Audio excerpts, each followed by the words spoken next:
بسم الله الرحمن الرحيم. يا أيها الذين آمنوا أوفوا بالعقود. أحلت لكم بهيمة الأنعام إلا ما يتلى عليكم غير محل الصيد وأنتم حرم. إن الله يحكم ما يريد. يا أيها الذين آمنوا لا تحلوا شعائر الله ولا الشهر الحرام ولا الهدي ولا القلائد ولا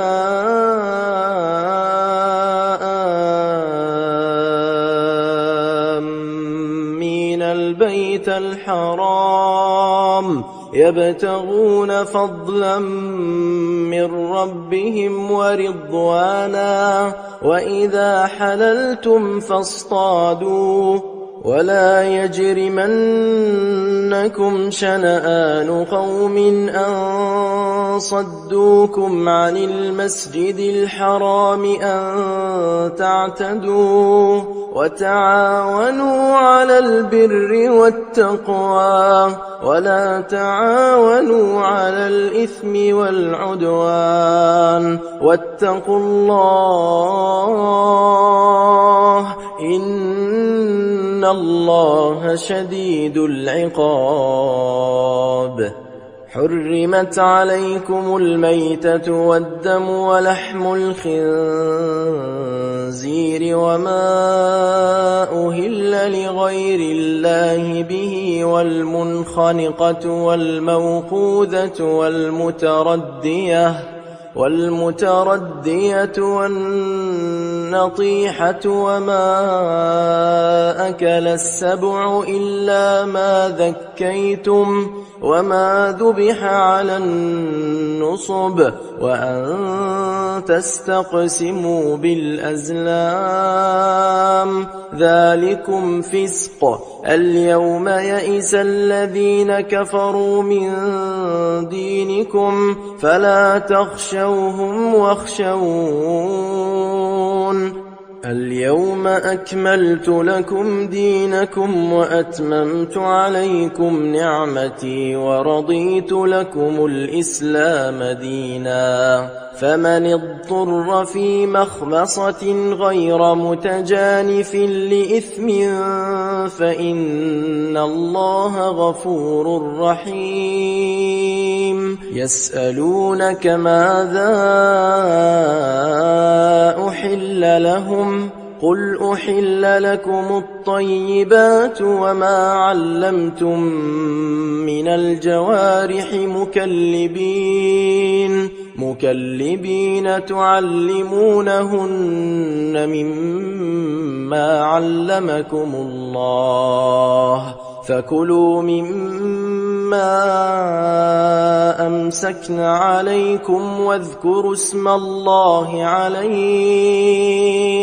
واتقوا الله إن الله سريع الحساب. اليوم أحل لكم الطيبات وطعام الذين أوتوا الكتاب حل لكم وطعامكم حل لهم. والمحصنات من المؤمنات والمحصنات من الذين أوتوا الكتاب من قبلكم إذا آتيتموهن أجورهن محصنين غير مسافحين ولا متخذي أخدان. ومن يكفر بالإيمان فقد حبط عمله وهو في الآخرة من الخاسرين. يا أيها الذين آمنوا إذا قمتم إلى الصلاة فاغسلوا وجوهكم وأيديكم إلى المرافق وامسحوا برؤوسكم وأرجلكم إلى الكعبين، وإن كنتم جنبا فاطهروا، وإن كنتم مرضى أو على سفر أو جاء أحد منكم من الغائط أو لامستم النساء فلم تجدوا ماء فتيمموا صعيدا طيبا فامسحوا بوجوهكم وأيديكم منه، ما يريد الله ليجعل عليكم من حرج، ولكن يريد ليطهركم وليتم نعمته عليكم لعلكم تشكرون. واذكروا نعمة الله عليكم وميثاقه الذي واثقكم به إذ قلتم سمعنا وأطعنا واتقوا الله إن الله عليم بذات الصدور. يا أيها الذين آمنوا كونوا قوامين لله شهداء بالقسط ولا يجرمنكم شنآن قوم على ألا تعدلوا، اعدلوا هو أقرب للتقوى، واتقوا الله إن الله خبير بما تعملون. وعد الله الذين آمنوا وعملوا الصالحات لهم مغفرة وأجر عظيم. والذين كفروا وكذبوا بآياتنا أولئك أصحاب الجحيم. يا أيها الذين آمنوا اذكروا نعمة الله عليكم إذ هم قوم أن يبسطوا إليكم أيديهم فكف أيديهم عنكم واتقوا الله وعلى الله فليتوكل المؤمنون. ولقد أخذ الله ميثاق بني إسرائيل وبعثنا منهم 12 نقيبا وقال الله إني معكم لئن أقمتم الصلاة وآتيتم الزكاة وآمنتم برسلي وعزرتموهم وأقرضتم الله قرضا حسنا لأكفرن عنكم سيئاتكم ولأدخلنكم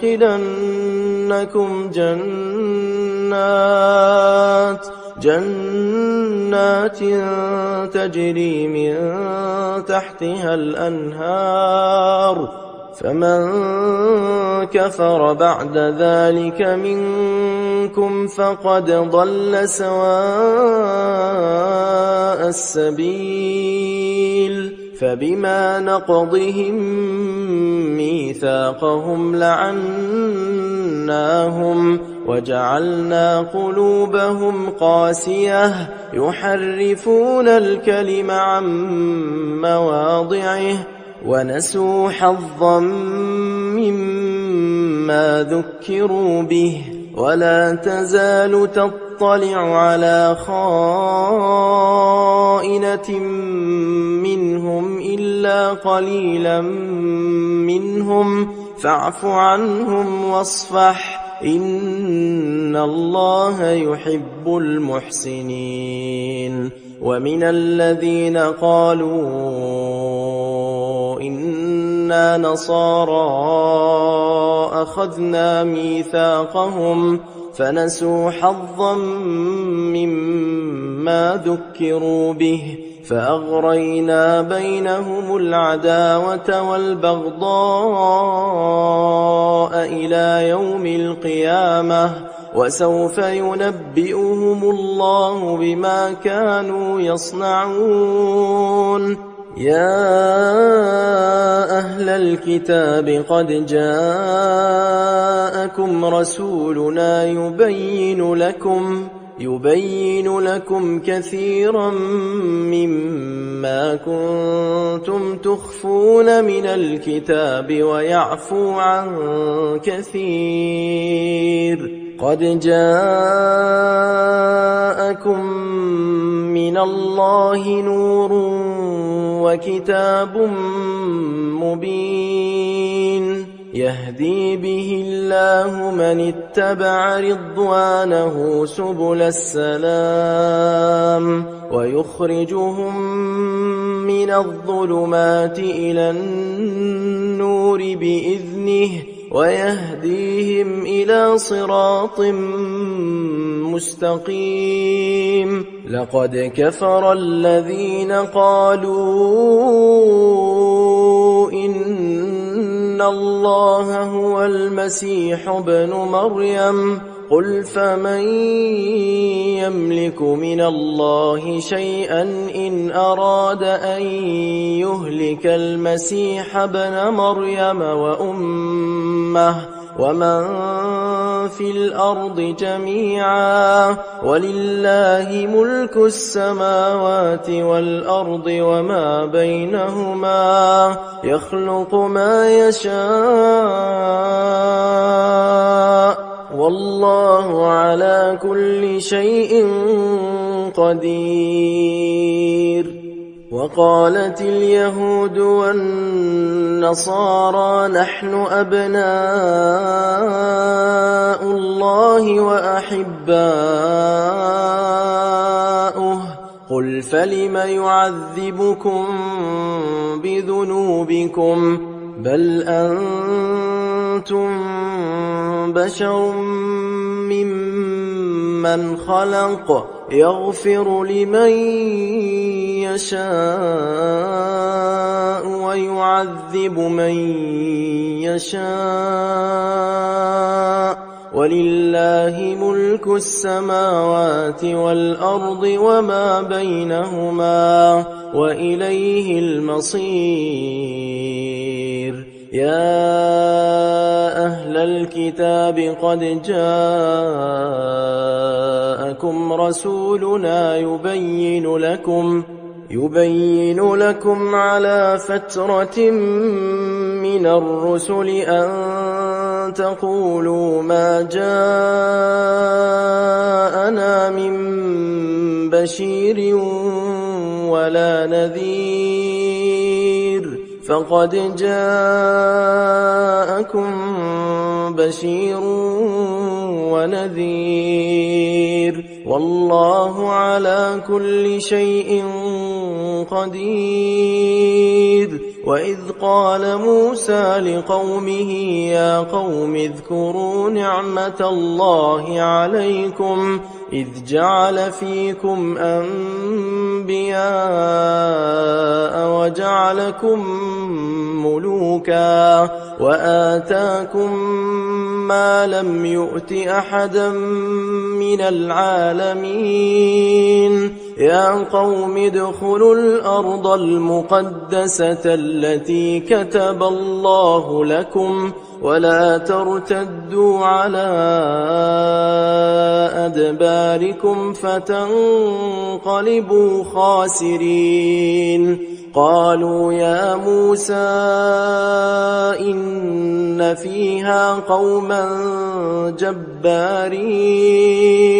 وإنا لن ندخلها حتى يخرجوا منها فإن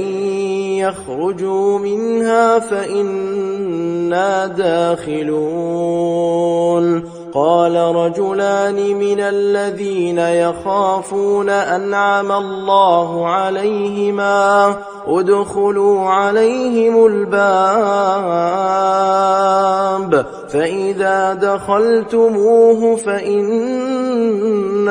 غالبون وعلى الله فتوكلوا إن كنتم مؤمنين قالوا يا موسى إنا لن ندخلها أبدا قالوا يا موسى إنا لن ندخلها أبدا ما داموا فيها فاذهب أنت وربك فقاتلا إنا هاهنا قاعدون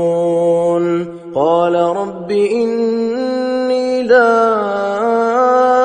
أملك إلا نفسي وأخي فافرق بيننا وبين القوم الفاسقين قال فإنها محرمة عليهم 40 سنة يتيهون في الأرض فلا تأس على القوم الفاسقين واتل عليهم نبأ ابني آدم بالحق إذ قربا قربانا فتقبل من أحدهما ولم يتقبل من الآخر قال لأقتلنك قال إنما يتقبل الله من المتقين لئن بسطت إلي يدك لتقتلني ما أنا بباسط يدي إليك لأقتلك إني أخاف الله رب العالمين إني أريد أن تبوء بإثمي وإثمك فتكون من أصحاب النار وذلك جزاء الظالمين فطوعت له نفسه قتل أخيه فقتله فأصبح من الخاسرين فبعث الله غرابا يبحث في الأرض ليريه كيف يواري سوءة أخيه قال يا ويلتى أعجزت أن أكون مثل هذا الغراب فأواري سوءة أخي فأصبح من النادمين من أجل ذلك كتبنا على بني إسرائيل أنه من قتل نفسا بغير نفس أو فساد في الأرض فكأنما قتل الناس جميعا ومن أحياها فكأنما أحيا الناس جميعا ولقد جاءتهم رسلنا بالبينات ثم إن كثيرا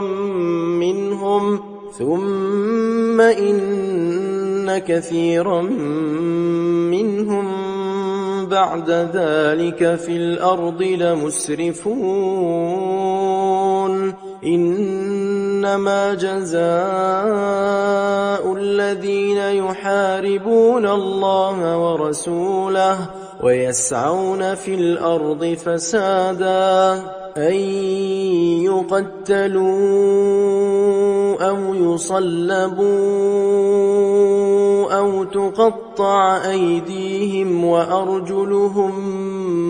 من خلاف أو ينفوا من الأرض ذلك لهم خزي في الدنيا ولهم في الآخرة عذاب عظيم إلا الذين تابوا من قبل أن تقدروا عليهم فاعلموا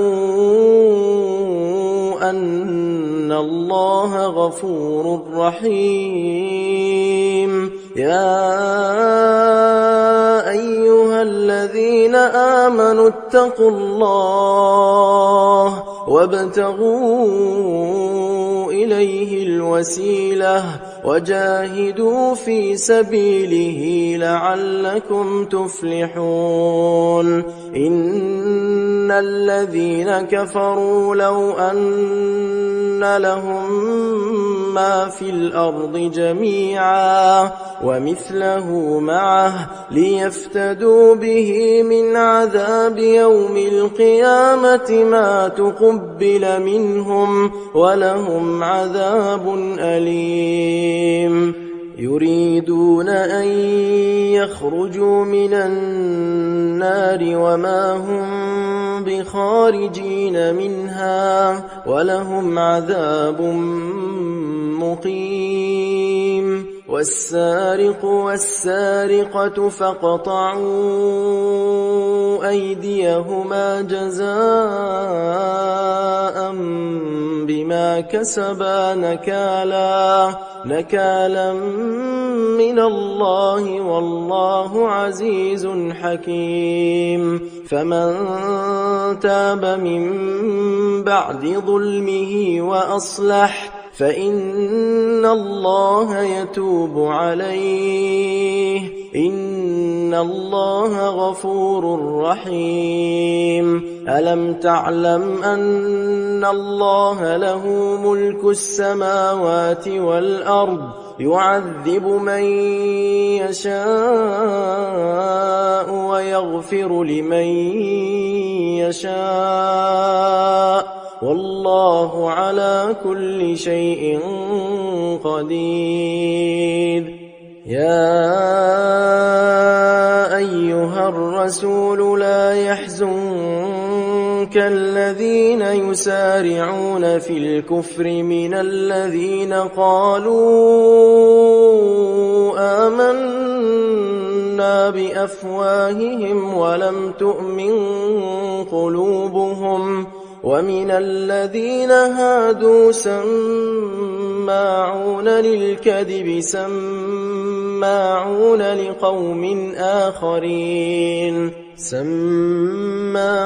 لقوم آخرين لم يأتوك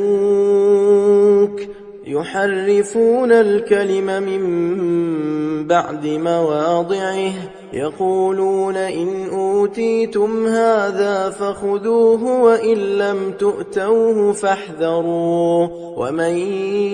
يرد الله فتنته فلن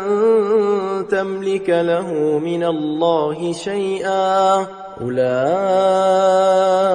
الذين لم يرد الله أن يطهر قلوبهم لهم في الدنيا خزي ولهم في الآخرة عذاب عظيم سماعون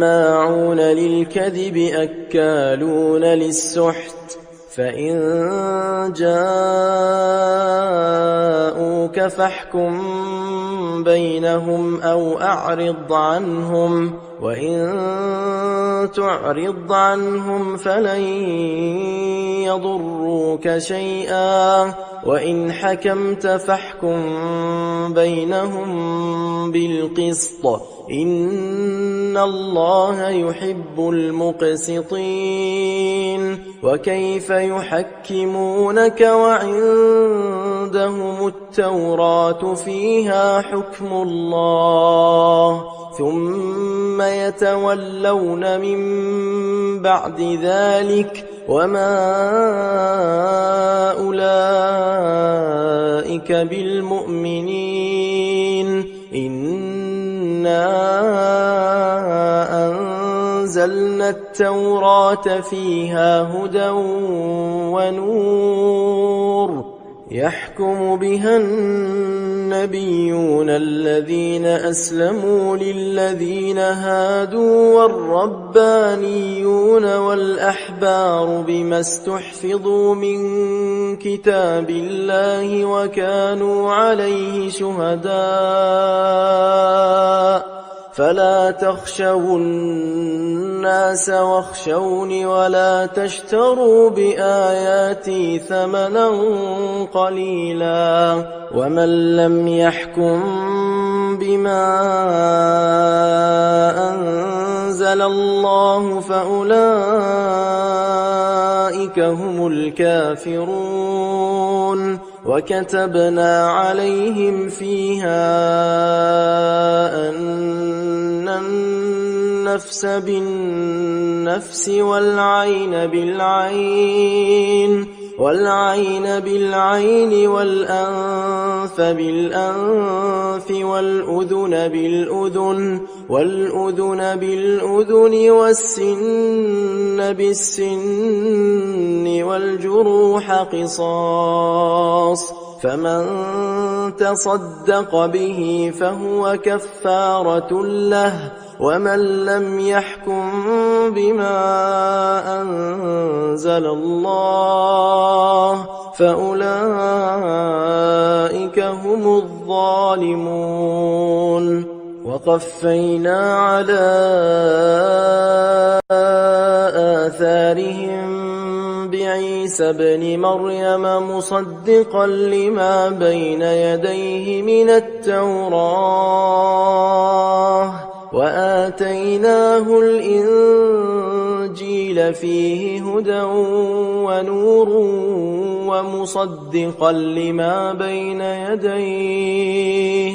ومصدقا لما بين يديه من التوراة وهدى وموعظة للمتقين وليحكم أهل الإنجيل بما أنزل الله فيه ومن لم يحكم بما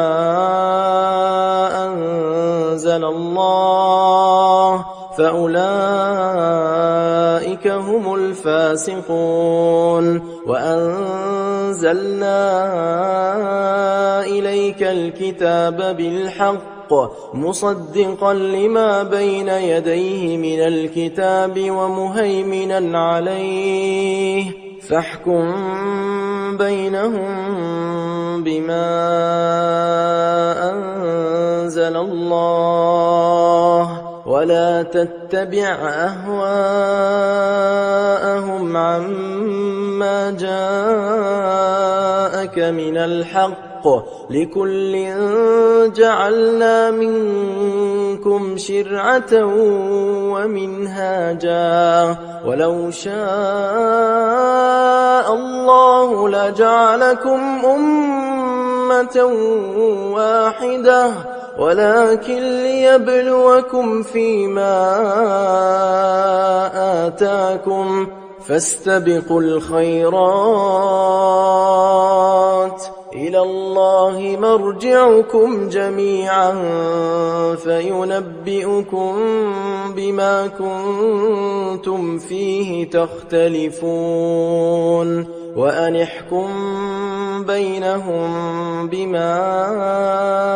أنزل الله ولا تتبع أهواءهم واحذرهم أن يفتنوك عن بعض ما أنزل الله إليك فإن تولوا فاعلم أنما يريد الله أن يصيبهم ببعض ذنوبهم وإن كثيرا من الناس لفاسقون أفحكم الجاهلية يبغون ومن أحسن من الله حكما لقوم يوقنون يا أيها الذين آمنوا لا تتخذوا اليهود والنصارى أولياء بعضهم أولياء بعض ومن يتولهم منكم فإنه منهم إن الله لا يهدي القوم الظالمين فترى الذين في قلوبهم مرض يسارعون فيهم يقولون نخشى أن تصيبنا دائرة فعسى الله أن يأتي بالفتح أو أمر من عنده فيصبحوا على ما أسروا في أنفسهم نادمين ويقول الذين آمنوا أهؤلاء الذين أقسموا بالله جهد أيمانهم إنهم لمعكم حبطت أعمالهم فأصبحوا خاسرين يا أيها الذين آمنوا من يرتد منكم عن دينه فسوف يأتي الله بقوم يحبهم ويحبونه أذلة على المؤمنين أعزة على الكافرين يجاهدون في سبيل الله ولا يخافون لومة لائم ذلك فضل الله يؤتيه من يشاء والله واسع عليم إنما وليكم الله ورسوله والذين آمنوا الذين يقيمون الصلاة ويؤتون الزكاة وهم راكعون ومن يتول الله ورسوله والذين آمنوا فإن حزب الله هم الغالبون يا أيها الذين آمنوا لا تتخذوا الذين اتخذوا دينكم هزوا ولعبا من الذين أوتوا الكتاب من قبلكم والكفار أولياء واتقوا الله إن كنتم مؤمنين وإذا ناديتم إلى الصلاة اتخذوها هزوا ولعبا ذلك بأنهم قوم لا يعقلون قل يا أهل الكتاب هل تنقمون منا إلا أن آمنا بالله وما أنزل إلينا وما أنزل من قبل وأن أكثركم فاسقون قل هل أنبئكم بشر من ذلك مثوبة عند الله من لعنه الله وغضب عليه وجعل منهم القردة والخنازير وعبد الطاغوت أولئك شر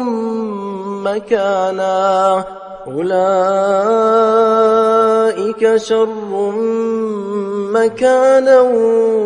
وأضل عن سواء السبيل وإذا جاءوكم قالوا آمنا وقد دخلوا بالكفر وهم قد خرجوا به والله أعلم بما كانوا يكتمون وترى كثيرا منهم يسارعون في الإثم والعدوان وأكلهم السحت لبئس ما كانوا يعملون لولا ينهاهم الربانيون والأحبار عن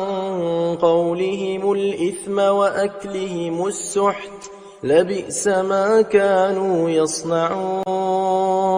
وقالت اليهود يد الله مغلولة غلت أيديهم ولعنوا بما قالوا بل يداه مبسوطتان ينفق كيف يشاء وليزيدن كثيرا منهم ما أنزل إليك من ربك طغيانا وكفرا وألقينا بينهم العداوة والبغضاء إلى يوم القيامة كلما أوقدوا نارا للحرب أطفأها الله ويسعون في الأرض فسادا والله لا يحب المفسدين ولو أن أهل الكتاب آمنوا واتقوا لكفرنا عنهم سيئاتهم ولأدخلناهم جنات النعيم ولو أنهم أقاموا التوراة والإنجيل وما أنزل إليهم من ربهم لأكلوا من فوقهم ومن تحت أرجلهم منهم أمة مقتصدة وكثير منهم ساء ما يعملون يا أيها الرسول بلغ ما أنزل إليك من ربك وإن لم تفعل فما بلغت رسالته والله يعصمك من الناس إن الله لا يهدي القوم الكافرين قل يا أهل الكتاب لستم على شيء حتى تقيموا التوراة والإنجيل وما أنزل إليكم من ربكم وليزيدن كثيرا منهم ما أنزل أنزل إليك من ربك طغيانا وكفرا فلا تأس على القوم الكافرين إن الذين آمنوا والذين هادوا والصابئون والنصارى من آمن بالله واليوم الآخر وعمل صالحا فلا خوف عليهم ولا هم يحزنون لقد أخذنا ميثاق بني إسرائيل وأرسلنا إليهم رسلا كلما جاءهم رسول بما لا تهوى أنفسهم فريقا كذبوا وفريقا يقتلون وحسبوا ألا تكون فتنة فعموا وصموا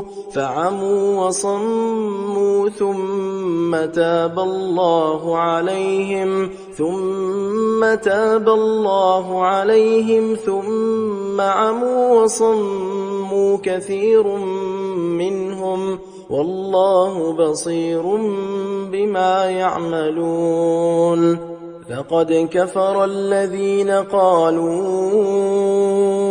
إن الله هو المسيح ابن مريم وقال المسيح يا بني إسرائيل اعبدوا الله ربي وربكم إنه من يشرك بالله فقد حرم الله عليه الجنة ومأواه النار وما للظالمين من أنصار لقد كفر الذين قالوا إن الله ثالث ثلاثة وما من إله إلا إله واحد وإن لم ينتهوا عما يقولون ليمسن الذين كفروا منهم عذاب أليم أفلا يتوبون إلى الله ويستغفرونه والله غفور رحيم ما المسيح ابن مريم إلا رسول قد خلت من قبله الرسل وأمه صديقة كانا يأكلان الطعام انظر كيف نبين لهم الآيات ثم انظر أنا يؤفكون قل أتعبدون من دون الله ما لا يملك لكم ضرا ولا نفعا والله هو السميع العليم قل يا أهل الكتاب لا تغلوا في دينكم غير الحق ولا تتبعوا أهواء قوم قد ضلوا من قبل وأضلوا كثيرا وضلوا عن سواء السبيل لعن الذين كفروا من بني إسرائيل على لسان داود وعيسى بن مريم ذلك بما عصوا وكانوا يعتدون كانوا لا يتناهون عن منكر فعلوه لبئس ما كانوا يفعلون ترى كثيرا منهم يتولون الذين كفروا لبئس ما قدمت لهم أنفسهم أن سخط الله عليهم وفي العذاب هم خالدون ولو كانوا يؤمنون بالله والنبي وما أنزل إليه ما اتخذوهم أولياء ولكن كثيرا منهم فاسقون لتجدن أشد الناس عداوة للذين آمنوا اليهود والذين أشركوا ولتجدن أقربهم مودة للذين آمنوا الذين قالوا إنا نصارى ذلك بأن منهم قسيسين ورهبانا وأنهم لا يستكبرون وإذا سمعوا ما أنزل إلى الرسول ترى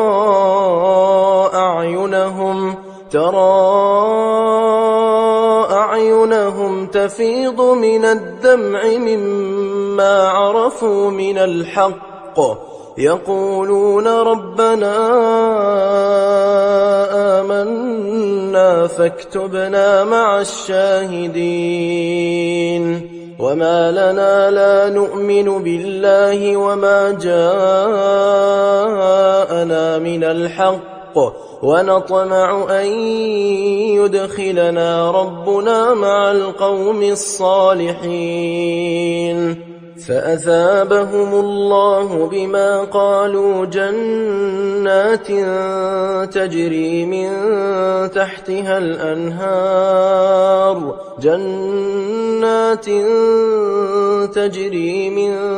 تحتها الأنهار خالدين فيها وذلك جزاء المحسنين والذين كفروا وكذبوا بآياتنا أولئك أصحاب الجحيم يا أيها الذين آمنوا لا تحرموا طيبات ما أحل الله لكم ولا تعتدوا إن الله لا يحب المعتدين وكلوا مما رزقكم الله حلالا طيبا واتقوا الله الذي أنتم به مؤمنون لا يؤاخذكم الله باللغو في أيمانكم ولكن يؤاخذكم بما عقدتم الأيمان فكفارته إطعام 10 مساكين من أوسط ما تطعمون أهليكم أو كسوتهم أو تحرير رقبة فمن لم يجد فصيام 3 أيام ذلك كفارة أيمانكم إذا حلفتم واحفظوا أيمانكم كذلك يبين الله لكم آياته لعلكم تشكرون يا أيها الذين آمنوا إنما الخمر والميسر والأنصاب والأزلام رجس من عمل الشيطان فاجتنبوه لعلكم تفلحون إنما يريد الشيطان أن يوقع بينكم العداوة والبغضاء في الخمر والميسر ويصدكم عن ذكر الله وعن الصلاة فهل أنتم منتهون وأطيعوا الله وأطيعوا الرسول واحذروا فإن توليتم فاعلموا أنما على رسولنا البلاغ المبين ليس على الذين آمنوا وعملوا الصالحات جناح فيما طعموا إذا ما اتقوا وآمنوا وعملوا الصالحات ثم اتقوا وآمنوا ثم اتقوا وأحسنوا والله يحب المحسنين يا أيها الذين آمنوا ليبلونكم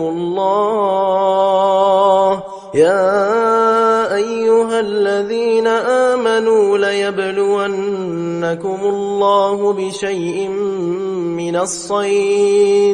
من الصيد تناله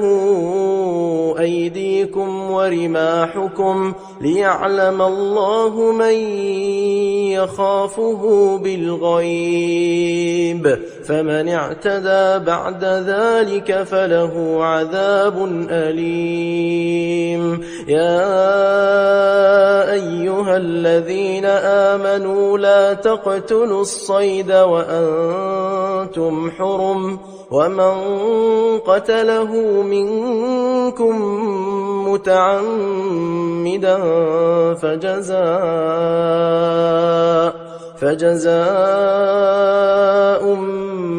مثل ما قتل من النعم يحكم به ذوى عدل منكم هديا بالغ الكعبة أو كفارة طعام مساكين أو عدل ذلك صياما ليذوق وبال أمره عفى الله عما سلف ومن عاد فينتقم الله منه والله عزيز ذو انتقام أحل لكم صيد البحر وطعامه متاعا لكم وللسيارة وحرم عليكم صيد البر ما دمتم حرما واتقوا الله الذي إليه تحشرون جعل الله الكعبة البيت الحرام قياما للناس والشهر الحرام والهدي والقلائد ذلك لتعلموا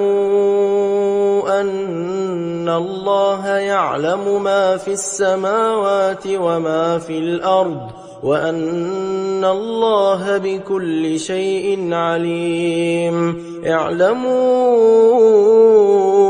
أن الله شديد العقاب وأن الله غفور رحيم ما على الرسول إلا البلاغ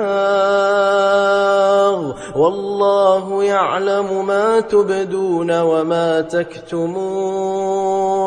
قل لا يستوي الخبيث والطيب ولو أعجبك كثرة الخبيث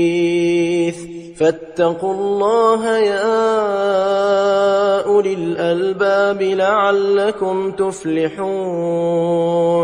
يا أيها الذين آمنوا لا تسألوا عن أشياء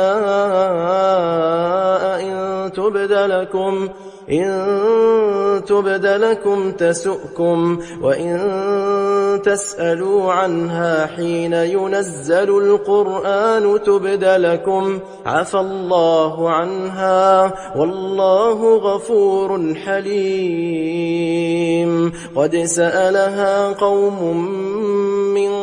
قبلكم ثم أصبحوا بها كافرين ما جعل الله من بحيرة ولا سائبة ولا وصيلة ولا حام ولكن الذين كفروا يفترون على الله الكذب وأكثرهم لا يعقلون وإذا قيل لهم تعالوا إلى ما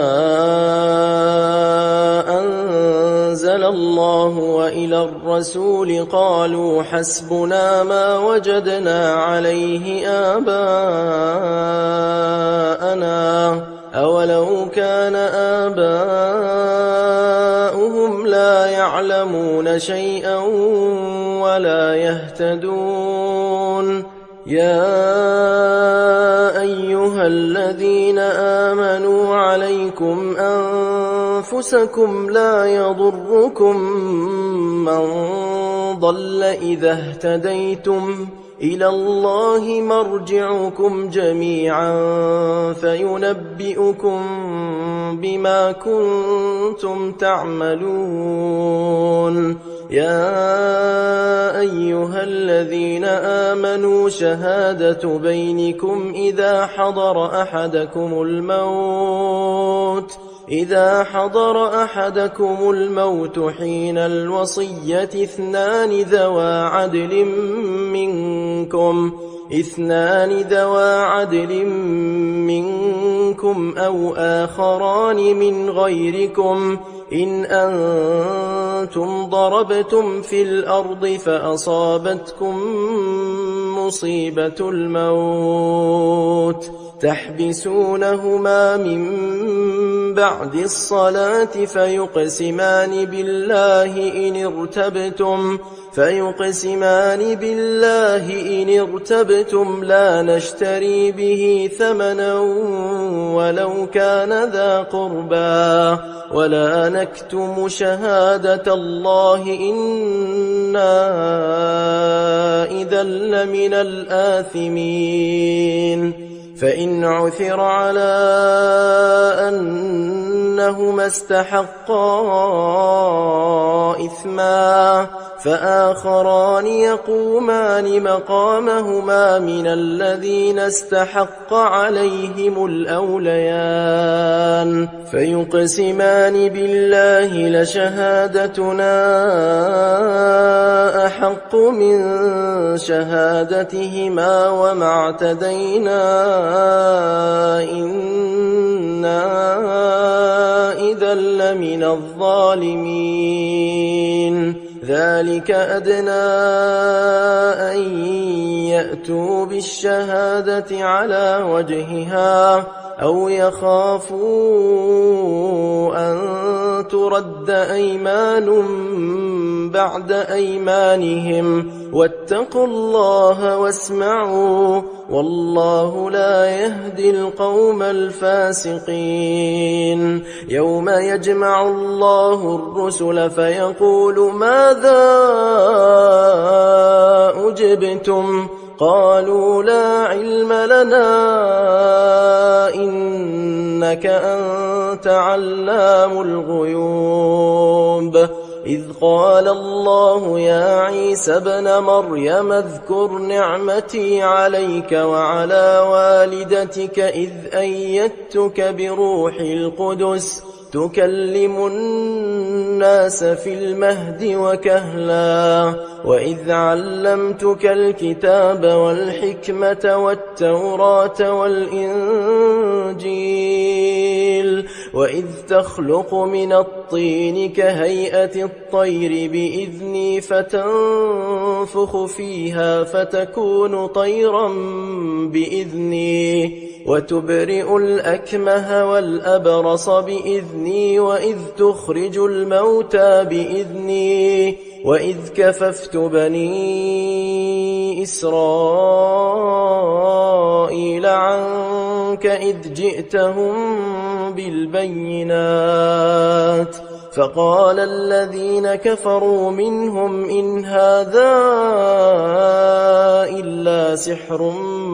مبين وإذ أوحيت إلى الحواريين أن آمنوا بي وبرسولي قالوا آمنا واشهد بأننا مسلمون إذ قال الحواريون يا عيسى ابن مريم هل يستطيع ربك أن ينزل علينا مائدة من السماء